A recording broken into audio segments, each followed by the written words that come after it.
The summer I turned pretty. They made love for the first time by the fireplace with the song playing. That's from Romeo and Juliet fish tank scene. I'm gonna need a cigarette. Like, I could just imagine me chain smoking. Like, she's going to Paris. And I was like, oh my God, like Lauren Conrad. Team Conrad versus Team Jeremiah, Team Dawson or Team Pacey, Team Edward or Team Jacob. Like the writers are definitely like chronically online girls. Or do not divorce your husbands because they're not Conrad.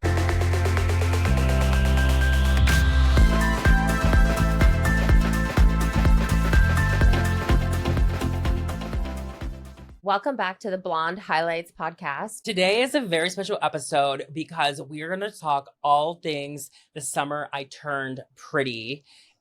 Kris has been absolutely obsessed and she's completely ignoring me because she needs to catch up. Okay, let me tell you, when I started the show, today is what, Tuesday? I started this show last Sunday, and when I landed in LA, Kyle was like, how many episodes do you have left? And I was like, 6. By the end of the next day, they were done. I was watching it, like she'd run into the store, and I was binging it in the car, like every free moment. Guys, it's to the point where, because we all know the finale is coming, Kyle ordered me something really special off the internet last night. Do you want to tell everybody what you ordered me last night for tonight? Because you know I'm going to need something. We ordered some herbal cigarettes. Herbal cigarettes!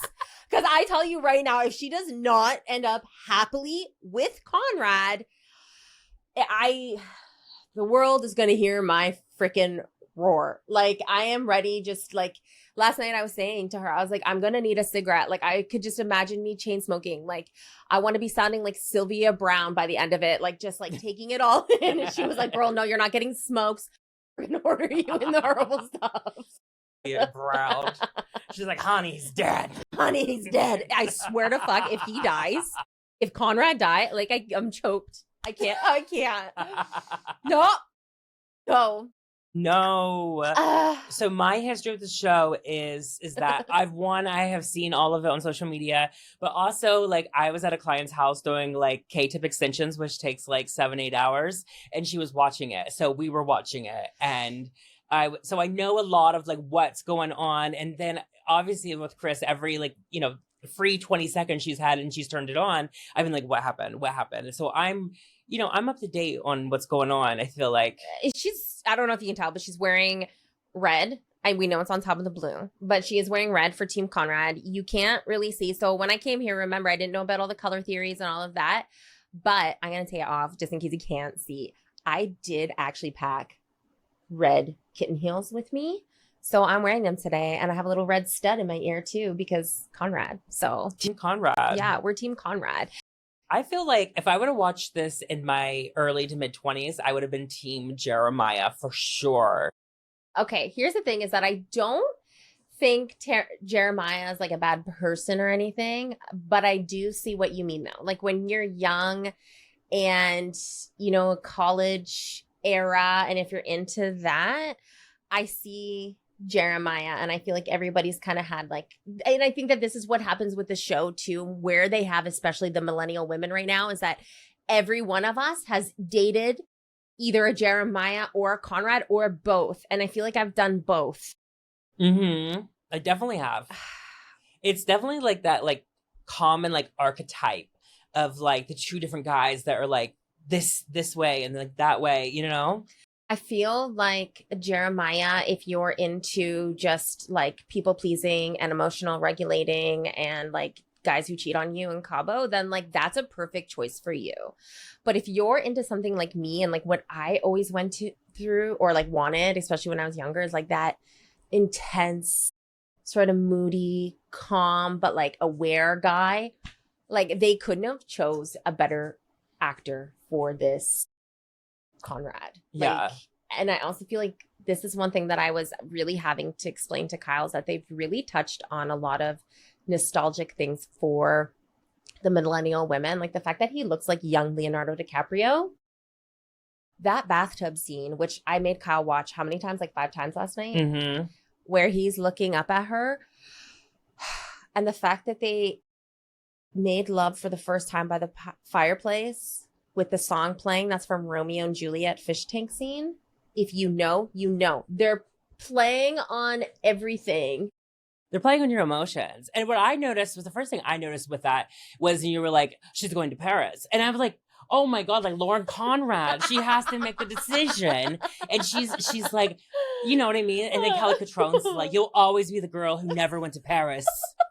And like every millennial knows, like, you'll always be the girl that never went to Paris. You need to go to Paris, hun. And, like, pack the bag. And Lauren Conrad did good. Like, she didn't need to go to Paris, I guess. But, you know, that's like one of those moments where like everybody knows that line. And the fact that like it's like the choosing between the guy and going to Paris and all this stuff, I'm like, oh my God, they picked it right from the hills.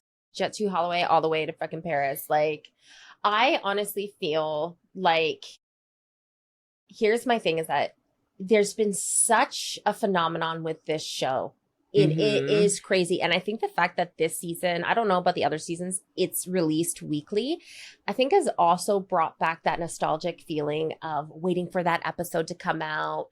There's, you know, there's viewing parties, showing parties. There's this connection with women. Like Kyle, yesterday, I ignored her for like a half an hour because I was messaging someone from home and we were talking about what's going to happen. And I feel like it's just been playing again on that Team Conrad versus Team Jeremiah, which also brings us back far, far back to Team Dawson or Team Pacey, Team Edward or Team Jacob. Like, do you know what I mean? And I feel like they've really gone into that. A lot of the scenes are like parallel or similar to ones that we've seen, like when they're sitting at the kitchen table. I also made Kyle watch this, but when they're sitting at the table, her and Conrad, and then all of a sudden it flashes in my mind, oh, this is just like The Notebook. Yeah. Yeah. And I can't, there was something that I was like, oh, that's from Sex and the City. Yes. I forget what scene that was, but I was like, oh, that reminds me so much of that. Yeah. And the fact that they used Silver Springs for the funeral breakup scene, like, first of all, that was my breakup song to like my last huge relationship. And like, that is the most iconic breakup song for a millennial woman. So the fact that he was like chasing her down the stairs and like, oh, guys, I don't know what I'm going to do if like it doesn't end well for Conrad. Like I know. But like the Silver Springs thing, one, I wish they would have had the audio to the live performance where she's like screaming at him, like about, you know, the thing. But, I feel like the writers are definitely like chronically online girls that like understand all of the romance movies and all of those moments. Do you know what I mean? Like you can definitely tell there's like a lot of like women in the writing room for that. And there's also like they were very and I thought this was just so cool because obviously like the Silver Springs moment, that's had its moment across social media. Like so many of these scenes that were incorporated or like themes or even background music are songs that like take us to a place on social media as well as, you know, there's movies in the past or whatever. And I think too, because it's just such a simple show, like it's simple. There's no like, there's not a lot of social media. There's not a lot, like, it's very just like simple and endearing. And it takes us back to those shows that we would watch as teenage girls. And okay, I know I've been throwing shade at Jeremiah, but here's the thing is that I think they've done really well is that I think that they've really placed Jeremiah as a point of interest for the Gen Z girls. Yes. And Conrad is 100% made for the millennial women, even as far as his haircut. So we're talking Jonathan Taylor Thomas, Devon Sawa, Josh Hartnett, and of course Leo. All that same kind of like that hairstyle. Like we know what we're talking about here. And I feel like the fact that Jeremiah is very much that friend vibe. He's, you know, silly, happy, frat boy, college stage, whatever. We also see Conrad, though, who has done a lot of personal development, therapy. He's working on himself. He keeps a neat home. He's playing on all the things that us in our husband era are also like, oh my God, like there's that scene where he's picking up a bowl with just his palm when he's washing the dishes and just like puts it beside him. And like, at that point I was like, daddy is home. Like, daddy. Like, Conrad is daddy. I don't care. He's just, I could just go on. Like, I was joking that I'm sure like the couples therapists are like booked up because so many women are like, why can't you be like Conrad? girl, 100%. I have picked so many fucking fights with Michael this week because in my mind, I'm like, you're not loving me like Conrad loves Belly. Like, you are not, like, why did it have to be you, Michael? Why couldn't it have been Conrad? Like, Conrad's not real. And I have to remind myself like that multiple times. Like, Conrad is like in my dreams. I wake up, the first thing I'm like, okay, I fell asleep last night watching Conrad clips. It's soothing, his voice. Like, I'm obsessed. I don't know why I'm so obsessed. Like, stop. You went to sleep last night listening to like Conrad fan fiction sounds? Yeah. Oh my God. I wonder if they'll, you know how like do those like Calm or whatever the app is that has like, they'll have like celebrities come in and like read like a bedtime story to you? No. Conrad's bedtime stories. They could put his voice on his own app and it could just be like the Conrad stories apps. Not even the actor's voice, it's Conrad's voice. Honestly, like, I don't know. I think that there is a science, though, and there's so much psychology that has gone into this show and the things that they're doing. And I think that one person on the show that I think doesn't get enough credit is Taylor, the best friend, who is like the ultimate girl's girl. Like, she is there for you. She is that best friend that every girl needs in her life. Every girl needs to find a Taylor. She is the exact example of like, if I had a daughter, I would want her best friend to be like that. Yeah, exactly. And she's also like just a little more down to earth because she's not like as wealthy as some of the other people are. Yeah, and her little fireside, though, is what I think everyone just loves about her. Like, she's a firecracker. She'll say what she wants to say whenever she wants to say, and she's never wrong. Like, she is just so in herself and knows who she is, knows what's right and wrong, and she has no fucking fear to say it to anyone. And I love that. Oh, yeah. There was something I remember you saying from the get-go, and I don't think we've talked about it yet today, is the like kind of like that science of like the love triangle. Yes. So I think, okay, again, Jeremiah, I think in season 1 and 2, Jeremiah is very much, he does seem like an obvious choice, but he gives her a type of love that I think is a friendship love. And I think that that is always misconstrued with romance love. And I think that Conrad giving her that intense love, but in season 1 and 2, when he was a teenager, his mom's dying, going through some things, she started leaning on Jeremiah. And then that whole thing of love triangle. And I feel like everybody remembers the love triangles from when we were younger. I feel like a lot of girls have experienced. I myself, my first 2 loves was a love triangle. And like I was telling Kyle, like they couldn't be more Jeremiah and more Conrad. And like, because one was like the best friend and like whatever. And then the other one was like the intense. And that whole love triangle of just like one's there, but one's chasing you a bit. One's a little bit less available. There's something to be said about that. It really is. And I mean, it was scandalous that she went from one brother to the other, though. Ew, like that's kind of like, honestly, like could have waited a little longer. I think in between brothers for me, like I don't know that I could have done that, but she was really like, I'm married into this family. Like she's like, listen, those Fishers boys are fucking hung. She's like, I'm not letting any one of these go. Oh my God. No. But I feel like from my hairstylist studies, like listening to so many people talk about what's going on in their life, I feel like a lot of us do go like from that extreme to the other. Do you know what I mean? Like, I feel like after you're done with a Jeremiah, you don't want another Jeremiah, you want a Conrad. And then once you're done with a Conrad, you need a little break from that intensity and you need a Jeremiah. When you're with a Conrad, I think I've been with 2 Conrads. Yeah. And you're with that Conrad and like Conrad sees you in that way and Conrad, you know, gives you everything.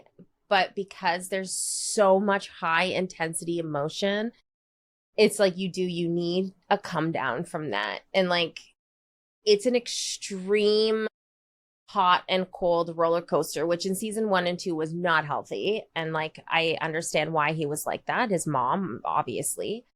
But again, as an adult, he got help. But I feel like there is something to be said about that high intensity love where it's like, why are we attracted to that sometimes? Like, why are we attracted to just like that unavailable, emotionally unavailable? Like, sometimes I just think it's so out of body, the connection, and it's not stable. But like, for me, I fucking thrived in that, especially when I was younger. I was like, okay, you're offering me a fucking wild ass adventure of love and highs and lows and roller coasters and all of this, and it's exciting. And then when you're with a Jeremiah, you're not getting that, but you're getting other intensities. Yeah. I would say, like, in my 20s, though, I never was with a Conrad. I was always with a Jeremiah because maybe so someone like truly loved me as much like that and it was like so intense and serious, I would be like, what in the fuck is wrong with you that you feel this way about me? Do you know what I mean? Like, the insecurity of my 20s would have definitely been like, I don't know what the fuck's going on with you, but like, this is weird. No. You're supposed to hate me. You're supposed to kind of hate me a little bit. No, and look, I think Jeremiah is a great choice for her, but I think that they were best friends. And I think that if they stayed best friends, I think that they would have had a great relationship. But again, it's sometimes that misunderstanding of, because everybody has that thing where it's like you marry your best friend and like, yeah, that's great. But like when it's just a friend, and you can see it on her face a lot through the season, like he exhausts her. She doesn't get to do everything that she wants to do. She bases around him. They're very codependent. It's very much, she gives up so much. She's always regulating his emotions, but like, because they're best friends, it's just what they do. And I feel like a lot of us women have been caught up in that as well, where it's like, well, we're best friends, so we just are codependent.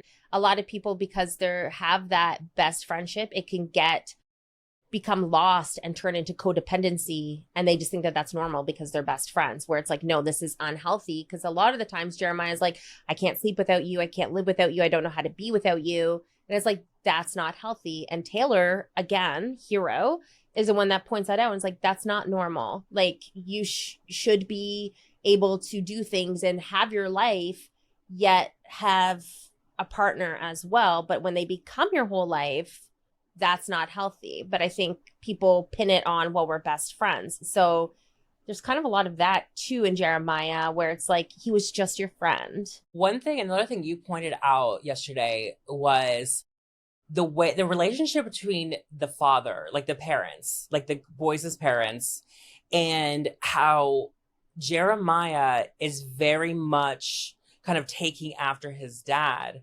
where Conrad is like, maybe learning from some of the not so great things about his dad, and like kind of like bettering himself in a way or something, or not bettering in a way, but like he's just different. So I think Conrad said that, that Jeremiah was most like Susanna, the mom, and he was more like Adam, the dad. But I think as they get older, I think that it switches. Yeah. And so, we all know that he cheated on Susanna when she was getting like her first rounds of chemo and stuff.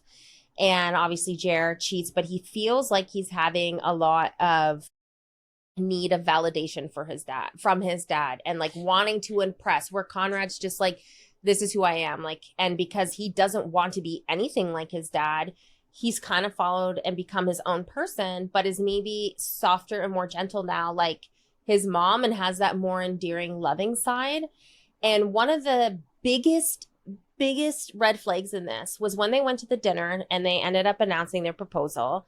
And Laurel, who's not as financially, set as Adam, says that she's going to pay for the dinner. So Adam, being the dick that he is like, I'm going to get the, the seafood, the surf and turf, whatever. The seafood tower. Yeah. And Jeremiah looks there, it shows the menu and it's like $70. And Jeremiah's just like off the cuff, like, yeah, I'm going to get that too, like trying to impress daddy. But then if you notice, Conrad takes the cheapest entree and he orders the fish, which is also really interesting because the whole season it talks so much about how he only eats chicken. Oh. But he ordered the salmon because it was the cheapest option. Oh, yeah, And yeah, I yeah. and I think that for me, little things like that go a very long way and like what you see in a partner. Like that consideration that I don't need to impress anyone, but like I'm being considerate of the fact that like your mom maybe can't afford all of this. So those little things I think that we start to see in Conrad too start to come out, and it just also becomes like, okay, he is the obvious choice.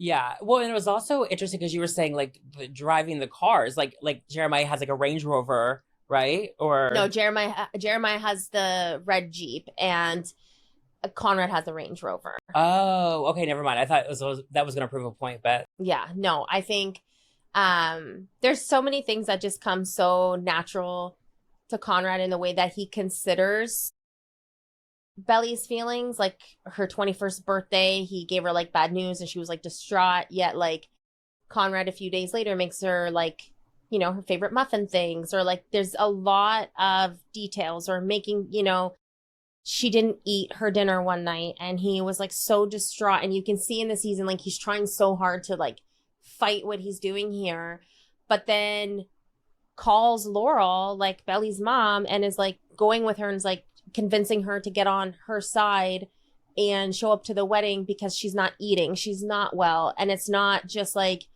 playing into the whole Jeremiah thing, which I do see, where it's like, just support us, just be on our side. Why don't you want us to do this? We're doing this. Where Conrad's like, you're going to regret it. And she's not doing well and she needs her mom. mm-hmm. So I think that like just the way that he goes about things as well. And I think that that's a big significance of showing like the type of man that he is becoming versus Jeremiah, who's crying and complaining because he can't get a $700 wedding cake. Like there's so many factors that we're seeing of like Jeremiah just not being mature. Yeah. And I think that's interesting too to see, because it is such young love and they are getting married so young and all of this stuff. And a lot of people go through that, like with their high school sweethearts or whatever. And you really, your brain does not fully form until you're 25. Mm-hmm. Like you are not who you are going to be when you're 22, Mm-hmm. like, and it's a good lesson. And not that young marriages can't work, but it is interesting that you're watching exactly what they say are not happening, because they're just like, we're in love, we know each other so well and all this stuff, but you're also actively seeing them change in this time throughout the seasons. Yes. And I think too, like the whole engagement was spun on, the whole fact that Belly's brother had Steven had the car accident, Yeah. and like almost died and whatever. And so they were like, okay, life is so short, whatever. And they were kind of like on that high. And it's like, that's not a reason why. And they hadn't even sorted out the fact that Jeremiah cheated and all of this. And I feel like this is another thing that they did really well, is like giving the millennial women then a chance, who are probably now in the position where they have kids. And now they can relate to the moms as well, as being like, okay, kind of having that internal battle with Laurel of being like, I understand why you don't want to go, and I understand you don't want to be a part of this, but you're also going to lose your daughter and you're also going to push her away. So going through that internal battle with Laurel too, I think was really huge and played a part of like the whole millennial connection thing. Mm-hmm. I don't know. I don't know. And I think Belly just needs to get her shit together. I think that she was really wrong for dating Jeremiah, and right as soon as she did after Conrad, and she just thought it was like, okay, cool, everybody just has to be, I like Jeremiah now, so everyone just has to be cool with it. It's like, no, girl, like like Conrad, like how could you just like not? I feel like this is just like my trauma dump episode of like the emotional roller coaster that this show has fucking taken me on, and bringing up but that's it, it brings up so much emotion when you're watching it, and seeing her crying in some of the scenes and those fightings and everything. It's like, you've had those fights, like I've been Belly in those situations before, and it's like it's all coming back, like for me anyways, like I'm feeling these emotions that I haven't thought of in so long, and like you're reconnecting with them because they're just resurfacing. Fucking Conrad is like, Conrad, not okay. This is like your book report. Yeah, no, this is like seriously a book report right now. Like, I don't know. The who, what, when, where, and why.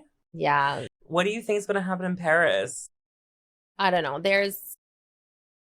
My hope is that he's going to go to Paris. I think that there's going to be a little bit of a chase of the, because she has that new boyfriend now. It's just like, why get a new boyfriend? But once again, you see that because Conrad sends her that care package on New Year's Eve. And the whole time you're seeing her fighting her emotions, fighting everything to and she gets the care package, which has all the right stuff in it. And she automatically just goes and makes out with that guy who's like, not, what is it? Timothy Chalamet. Is that his name? What's his name? Chalamet? Chalamet. Yeah, everyone's saying that he's Timothy Chalamet. And so I think what's going to happen is I think that Conrad is going to go to Paris. I think that they're going to have their moment where they see each other on the streets, but then she's going to be with Timothy and there's going to be a whole thing. And I don't know. They're obviously going to have another fight. And then my hope is that they're going to run off into the sunset. But a lot of the theories are saying that Conrad's going to die and he has like a heart condition and like. If they Alexander Petrolsky this, you're gonna flip out. I don't know what I'm gonna do. What did you say? Like, imagine it ended like Mean Girls. Oh my god, yeah. I said because you said people were saying that he like dies, and I'm like, oh my god, what if it just ends like Regina George getting taken out by the bus, but it's just like a train in Paris? Oh my god, no, he doesn't deserve that. Like, he's perfect. Like, no, I don't know. This show has just rocked my world. Like, even. The music placement to me is what really gets me, because even when they had that other fight in the kitchen the day after he confesses all her love and all of a sudden he's calling her bluff and she's saying like, no, like I didn't feel this about Christmas. He's like, what about Christmas? And she's like, nothing. And he just goes, And like, that's when it starts playing U2 with or without you. And it's like, is saying the parts of like, and you give yourself away, but because he can see on her face that like she's clearly lying. And just so everyone's aware, and I need to make this clear, that also pulled on my heartstrings because I was dumped with that song playing in the background at a hospital in a complete dramatic situation. So like, once again, trauma resurfacing for this show. Like, it's too much. It's so intense. I've never forgiven U2 for like putting their album on all of our phones. I can't get it off still. No, it's still there. And when I get in my car, sometimes it connects to Apple Music instead of Spotify, and it plays that, and I'm like, I would never forget what you did to me. Like, never. Nobody fucking asked for this. Nobody even likes it. Like, just get out of here with that. No, but I mean, do you even know what I'm talking about when I said Alexander Petrolsky? From Sex and the City, because she goes to Paris and then like it just doesn't work out. Yeah, and it's like, ew. It's like it's not good. I don't know, guys. Listen, be strong. Whatever happens, happens. We have to remember it's not real. We have to remember that Conrad is never coming for you. You have to remember, do not divorce your husbands because they're not Conrad. And if you need moral support, just reach out and we'll get through this. We have like an emotional support hotline for Blonde Highlights. Seriously? We're gonna need it. Like, this is gonna be fucked. I can't. Yeah. Like, we're filming on Tuesday, so it comes out tonight at midnight, right? Midnight, yeah. I'll be up. Mm-hmm. I'll be in that bed watching it and have my little headphones in. Like, I'm watching it on my phone. I have a giant fucking iPad in front of me. I'm not watching it on there. I'm watching it on my phone, so it's like up close. I can be as close so I can get all the details. I have my ear thing in. I'm good. I'm not missing a fucking thing. Gotta. Hey, anything in closing you want to add? No, I'm not. I don't know. I mean, I think that music-wise, like our friend of the podcast, Tanya, like her music would have been perfect for this movie. Yes. Right. Yes. Perfect. I can see that in so many of the beach scenes and like some of the flashbacks. Mm-hmm. I don't know. My thoughts are all over the place.